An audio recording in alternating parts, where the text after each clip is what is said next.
আজকে সকালে ঘুম থেকে উঠেই দেখি মা ভাইয়ের জন্য টিফিন রেডি করে দিচ্ছিলো। আর ভাই যাবে 7টার বাসে, তাই দেখো 6:30টার মধ্যে টিফিন রেডি করা কমপ্লিট হয়ে গেছে। আর এদিকে আমরা সবাই ঘুম থেকে উঠে পড়েছি। আজকে আমি একটা ছোট্ট মিনি ব্লগ তোমাদের সাথে শেয়ার করবো। তো চলো ভিডিওটা আমার কন্টিনিউ তোমরা দেখতে থাকো। তো আমি আজকে সকালবেলা উঠেই দেখো মা ভাইয়ের জন্য টিফিন রেডি করছিল, আর আমি এইদিকে ঘরের কাজকর্মগুলো শেষ করছিলাম।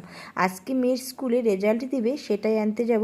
তাই ভাবলাম সব কাজ কমপ্লিট করে স্নান সেরে স্কুলে যাব, যেহেতু স্কুলটা আমাদের বাড়ির একদম পাশেই।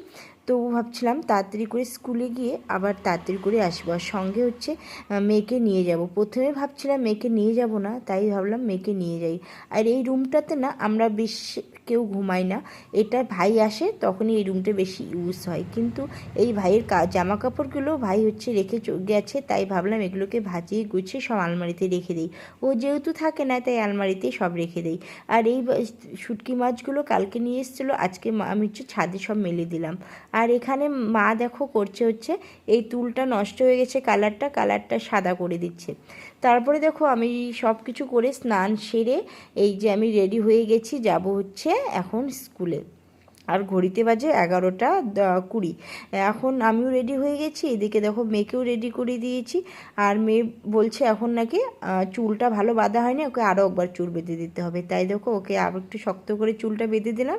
ব্যাস ও রেডি হয়ে গেছে, আর এখন আমরা বেরোবো। তো আজকে রেজাল্ট, তো মেয়ে নার্সারির থেকে কেজিতে উঠলো।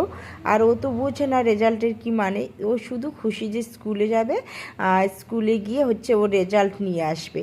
ব্যাস তখন আমরা বাড়ি চলে এসেছি। বাড়ি এসেই দেখো মেয়েকে খাওয়াচ্ছিলাম, আর আমিও কিছু খাইনি সকাল থেকে। আর ঘড়িতে বাজে 2টা 40।